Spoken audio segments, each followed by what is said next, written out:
পেছনে আওয়াজ শুনে বুঝতে পারছেন আজকে আমরা কোথায় এসেছি। আগের দিন যেখানে আমাদেরকে ঢুকতে দেওয়া হয়নি, আমরা সুসুর করে সেখানেই চলে এসেছি। আজকে আমরা এসেছি সন্তোষ মিত্র স্কোয়ারে, যেটা কালকে উদ্বোধন হয়ে গেছে। আজকে সবাই দেখতে পারবে, কালকেও অনেকে দেখেছে হয়তো। এবার একটা জিনিস ঢুকতেই দেখছি না, এখানে ক্রাউড ফাঁকা ফাঁকা আছে, মানে বেশ দারুণ লাগছে। এবার এরপরে ভিড় হবে, দেখি ভেতরে যাই, গিয়ে দেখি কিরকম কি হচ্ছে। চলো, ভিড় হবে। আর এটা এত বড় পুজো, প্রত্যেকবার এই পুজোটা এত বড় করেই হয়। সাউন্ড শুনতে পাচ্ছেন, আর এখানে সাউন্ড আর লাইট এই দুটো খুব ভালো করে। দেখি এবছর কি করেছে। আপনারা তো সবাই জানেন কি করেছে এবছর, ওই যে অপারেশন সিন্দুর মেলা বসছে। বাদিকে মেলা বসছে। ও হ্যাঁ, এখানে মেলা বসেছে না, এখানে বেশ ভিড় আছে আর সবাই এখানে শো দেখার জন্য দাঁড়িয়ে পড়েছে।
हमला करने का दुस्साहस किया। आवाज़ की बची खुशी जमीन को भी मिट्टी में मिलाने का समय आ गया है।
এখানে 3 মিনিটের কাছাকাছি 3 মিনিট 17 সেকেন্ডের মতো একটা ক্লিপস দেখানো হলো।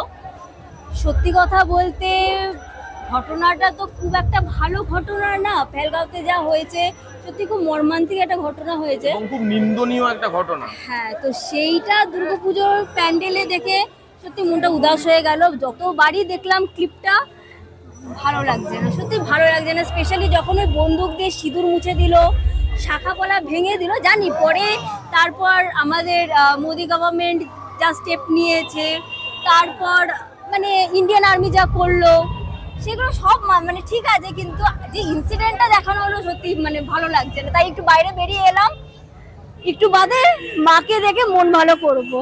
কিন্তু হ্যাঁ, সত্যি খুব ইনোভেটিভ আইডিয়া। যেভাবে জিনিসটাকে সাজিয়েছে, যেভাবে লাইট করেছে, সাউন্ড করেছে, প্রিমিয়াম লাগছে দেখতে। আমি আমার রিভিউতে বলি না, প্রিমিয়াম লাগছে, এটা হচ্ছে প্রিমিয়াম লাগছে দেখতে, সিরিয়াসলি বলছি। খুব খুব ভালো। মানে এই প্যান্ডেলটা না কেউ আপনারা মিস করবেন না, আমি এটুকু বলতে চাই। যত ভিড়ই হোক যাই হোক আপনারা আসুন, এসে দেখুন। তুই কি বলিস? আমার কিউরিওসিটি ছিল যে কিভাবে দেখাবে অপারেশন সিন্দুরটা, কিভাবে দেখাবে। তো ওনারা এইভাবে দেখিয়েছে। হ্যাঁ, গুড ইনিশিয়েটিভ, যেটা ও বললো খুব ভালোভাবে প্রেজেন্ট করেছে। কিন্তু আগেন বলবো, যেহেতু ইনসিডেন্টটা ভালো না, মন খারাপ হয়ে গেছে। কিন্তু ওই যে আমার ওর থেকে হয়তো একটু ভিন্ন মত, যে মানে সত্যিটা সবসময় খারাপই হয়, কষ্টদায়কই হয়, এবং সত্যিটা সবসময় মেনে নেওয়াটাই হয়তো মানে নিয়ম আর কি, সেটাই মেনে নিতে হয়, কিছু করার নেই সেটা। এবং এখানে যেভাবে দেখিয়েছে খুব সুন্দর। যখন ওই মায়ের আশাটা দেখানো হয়েছে, ওতে একটু মন ভালো হয়েছে। তো যাই ভেতরে যাই, গিয়ে এবার মাকে দেখি। আলটিমেটলি ওইখানে গিয়েই সব খারাপ ভালো হয়, সব মন ওখানে গিয়েই ভালো হয়। চলুন ভেতরে যাই, ভেতরে গিয়ে মাকে দেখি। এখানে বেশ ভালো মেলা ফেলা বসেছে, দূরে দেখছি নাগরদোলা মানে ঘুরছে। নাগরদোলনা ঘুরছে, চড়বো না, ঘুরছেই ওটা দেখবো আমরা। না, এখন চড়বো না, আজকে চড়বো না, পরে চড়বো। থ্যাঙ্ক গড, এক্সহস্টেড হয়ে আছি। Thank god. চলো পরে এখনো তো পুজো শুরু হয়নি, তখন হবে। চলুন ভেতরে চলুন, গিয়ে দেখা হচ্ছে। বাপ রে বাপ, আজকে অষ্টমী নয়, হ্যাঁ এটুকু বলে দিলাম। তো এইবার ভিড় ঠেলে ঢুকছি আমরা সন্তোষ মিত্র স্কোয়ারের ভেতরে প্রতিমা দর্শন করতে। এবং ঢুকতেই যে জিনিসটা আপনার ফিল হবে সেটা হচ্ছে গা ছমছম একটা ব্যাপার, জঙ্গলের মধ্যে মায়ের কোনো একটা পুরো মন্দির, সেই মন্দিরে আমরা ঢুকছি। এবং আপনারা ভেতরে কি দেখতে চলেছেন সেটা বাইরের থেকে একদমই বোঝার উপায় নেই। এখানে কি সুন্দরভাবে আলো দিয়ে যেভাবে থিমটাকে তৈরি করেছে এবং মুডটাকে এখানে যেভাবে রাখা হয়েছে, আমেজটাকে যেভাবে সেট করেছে, সেটা আউটস্ট্যান্ডিং। মণ্ডপের ভেতরে ঢুকতেই যেটা সবার আগে চোখে পড়বে সেটা হচ্ছে মূর্তিগুলো। পুরো মনে হচ্ছে না পাথর কেটে তৈরি করা হয়েছে। চোখে না দেখলে বুঝতেই পারবেন না যেটা পাথর দিয়ে তৈরি করা হয়নি। আর যেটা সব থেকে বেশি ভালো লাগছে সেটা হচ্ছে মায়ের এই বিশাল বড় মূর্তিটা, যেটা সিদ্ধি ভর্তি সিঁদুর। খুব সুন্দর দেখতে লাগছে, প্রত্যেকটা কারুকার্য এখানে খুব সুন্দরভাবে করা হয়েছে, নিখুঁতভাবে করা হয়েছে। আর সব থেকে ভালো যেটা লাগছে সেটা হচ্ছে এই ঝাড়টা, মানে গুহার মধ্যে এত অ্যাট্রাকটিভ একটা ঝাড়, মাঝখান থেকে ত্রিশূল ঝরছে, বাহ কিয়া বাত। আর সত্যি কথা বলতে এখানে প্রত্যেক বছর যে জিনিসটা করে এবং সেই জিনিসটা এবছরও করেছে, সেটা হচ্ছে এর ভেতরে এয়ার কন্ডিশনিং করা আছে। আর মায়ের মূর্তি, উফ এত মিষ্টি মুখ, মনে হচ্ছে যেন এখানে ঘন্টার পর ঘন্টা যেন মাকেই দেখে যায়, এখানেই থেকে যাই। প্যান্ডেলের সাথে মাছ ফ্রি। যারা যারা এখানে প্যান্ডেল দেখতে আসবেন, মাকে দর্শন করতে আসবেন, তার ঠিক মানে বেরিয়েই সামনে মুচমারা থানা আছে, তার ঠিক সামনে মাছগুলো আছে, দেখে যাবেন। এবং মাছগুলো কি সুন্দর লাগছে, এবং মানে এরকম ওপেনে এরকম ধরনের মাছ এখানেই বোধহয় আমি দেখলাম প্রথমবার। এর আগে বড় বড় সাইজের মাছ তুলে বাড়ি নিয়ে যেতে ভাববেন না, সামনে কিন্তু থানা। হ্যাঁ আচ্ছা, on a serious note, must watch একটা প্যান্ডেল। যারা যারা ভাবছেন আসবেন, বেশি না ভেবে চলে আসুন এবং দেখে যান, এটা মিস করা যাবে না। আর ভিড় হতে পারে, হ্যাঁ ভিড়, আমরা যেরকম আজকে ভিড় ছিল কিন্তু প্রবলেম হয়নি। আর ভালোভাবে ছবি টবি তুলতে পারবেন। নেহাতি কিনা খুব বেশি ভিড় হয়ে যায় সেটা আমরা জানি না, কিন্তু আমাদের কোনো অসুবিধা হয়নি। তাড়াতাড়ি চলে আসুন, এসে এই প্যান্ডেলটা দেখে যান। দেখি এবার নেক্সট কোথায় যাই। নেক্সট কোথায় যাই, টাটা।